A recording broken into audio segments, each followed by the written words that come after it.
What is up, guys? Team Movie Feels here, and guess what, guys? The ban list just dropped, and as you can see, we got something a little different on the table. We're looking at Ritual Beasts. I've waited 6 long years, basically 5-6 years, for this ban list to finally put back Ulti-Cannahawk to 3, and we got our wish. The only downside is that tour guide is still at 2. I don't know why Konami made this ban list. It wasn't even worth it. I would have actually rather gone without a ban list if I knew that this is how it was going to look overall. If you don't know what the ban list looked like, I will give you my full ban list analysis right now, starting in 3, 2, 1, and go. They put Necros of Unicorn to 3. They put Ulti-Cannahawk to 3. And they put Altergeist Multifaker to 3. That was the entire ban list. There was no other changes. No cards went to 1, nothing went to 0, nothing went to 2.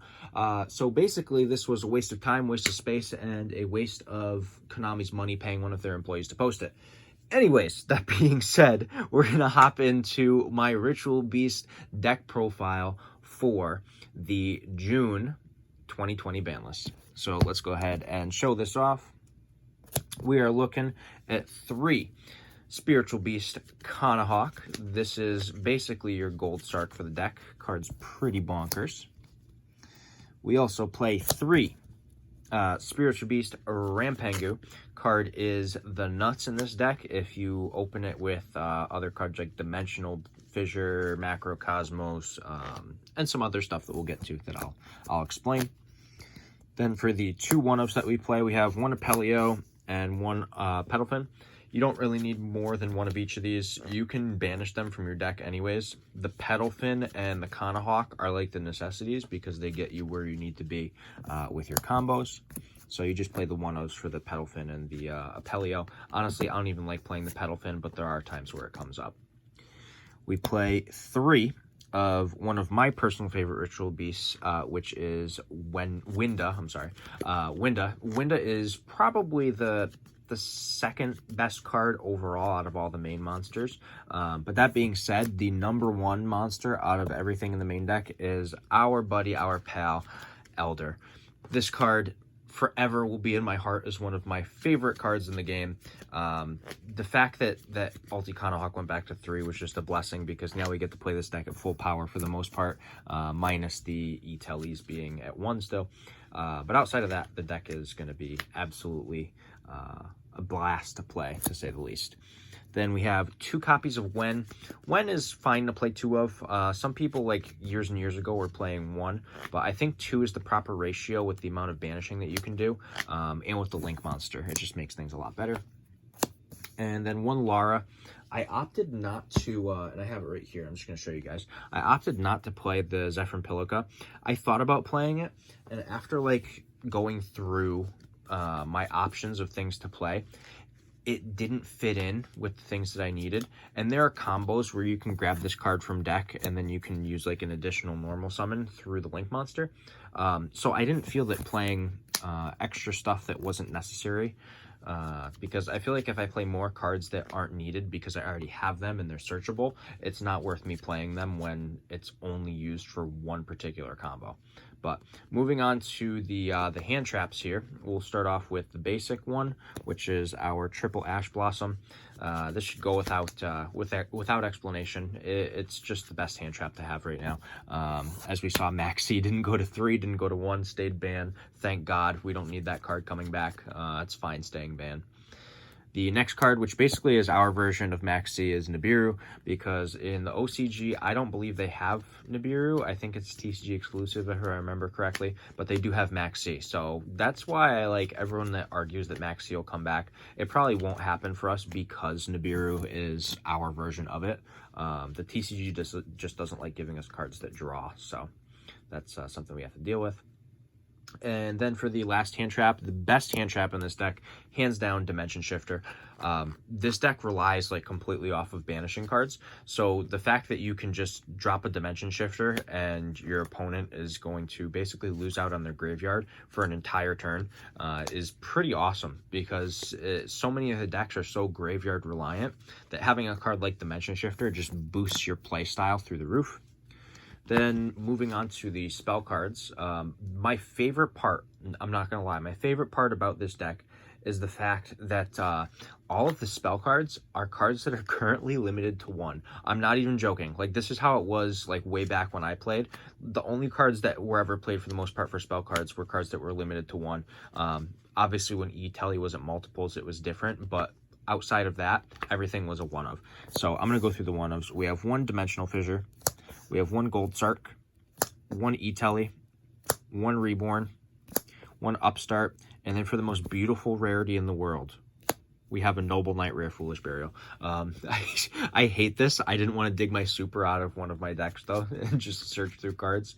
So I came across a Platinum, and I said, just because it's funny, we're going to toss a Platinum in the deck. But yeah, this is literally the entire spell lineup. It's all that you really need. There's no other cards that you, like...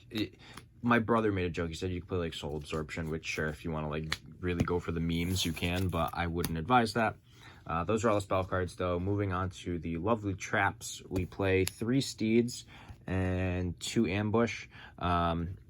I know a while back I saw people cutting down the ratios on these. I don't think that's something you should do. I really think that you should be playing multiples of all these, especially Steeds. It's a very monster-heavy format, and it will be a monster-heavy format going forward. So Steeds is definitely worth playing. At 3 and the Ambush at 2. Then for the other traps, 2 Imperm and 1 Macro. These are just the other traps that we play. So technically we're playing 11 hand traps because of the 2 Imperm. We do side deck some more that are kind of interchangeable depending on the matchup, which we'll obviously go over, but those are the last of the traps. Moving on to the extra deck now. We have 3 Ulti-Cannahawk. The legend himself is now back at 3. Seeing this card at 3 is amazing because now we have unlimited potential. No one can stop us. We're the best deck. You know, we're just the best deck. If you guys want, I can become the Triff of Ritual Beast. I honestly will do it just because it's funny. Then we have 3 Ulti-Palio. So Palio is really, really strong because of his unaffected abilities. It's just overall such a crazy card. And honestly, my favorite part about this entire deck is the artwork. Like, hands down, the artwork is amazing. Konami did an amazing job years ago when they made it. Then we have 2 Petalfin. This, like, you just have to play it. It's unfortunate because, like, the card's really not that good, but they're, like, it's just kind of important to have. 2 Ulti-Guy Palio. Card is insane if you can pop it off. It doesn't come up that often, but there are times where it does. But you still want to play 2 of it. Then I play 2 of the Link Monster. I thought about cutting it down to 1. I'm going to toy around with some ratios with the extra deck, and I'll show you why, because I am playing 2 Xyz monsters in here. But 2, if I could speak, Kumuni Falcos. Card's really hard to pronounce out of all the Ritual Beasts. That's the only difficult one. Then the Link 4 monster that we're playing is Boros. I have an access code talker on the way in the mail. Then I'm going to explain a little bit here, and I'm going to go off the beaten track, because usually I organize everything really well, like Link monsters and Xyz monsters. But I'm going to show you guys the 2 Xyz monsters I have in here. So I have a Dweller and an Exciton Knight. So here's my thought process, is that, like, I want to cut both of these cards in some way, shape, or form. So I want to play a Link 3 and then an access code talker. So I'm thinking like Nightmare Unicorn and then an access code talker and still keeping the Boros. Like, these cards are obviously really good and generic, but with the amount of removal that you have, like, the Dweller isn't even necessary. So I felt that those were pretty solid. Moving on to the side deck, this is obviously all experimental, but I expect a lot of this to be somewhat commonplace and understandable for what the deck does and what the format is shaping up to be. So I have 2 Phantasme and 2 Veiler. I wanted to try and find space for a 3rd Veiler, but honestly, I couldn't. It just wasn't happening, so I opted to just stick with the 2 Veiler. 3 Cosmic Cyclone. Back row removal is a necessity, especially going forwards with Altergeist being a thing again. I think that Cyclone is just overall a solid card, with Eldritch also running around. Then we have 3 Evenly, also for back row decks. It's just really solid, having the ability to completely clear a deck out, or you could also use it to, like, bait a negation of a monster effect too. So the Evenlies are a pretty nice card.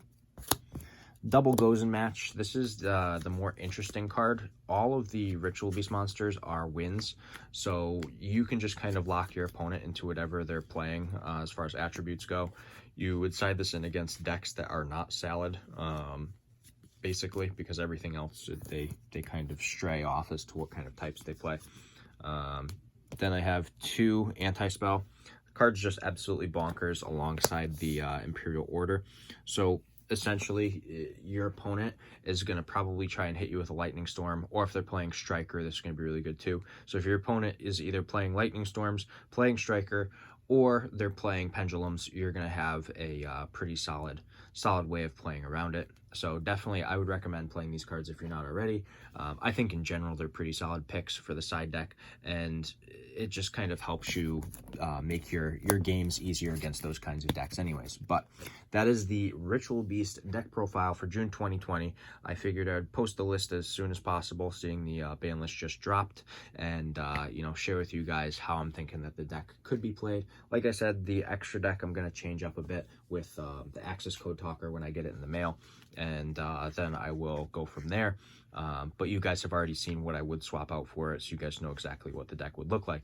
But I hope you guys enjoyed the video. If you did, give it a thumbs up. Don't forget to leave a comment in the section down below. And this is Team Yugi Feels signing out.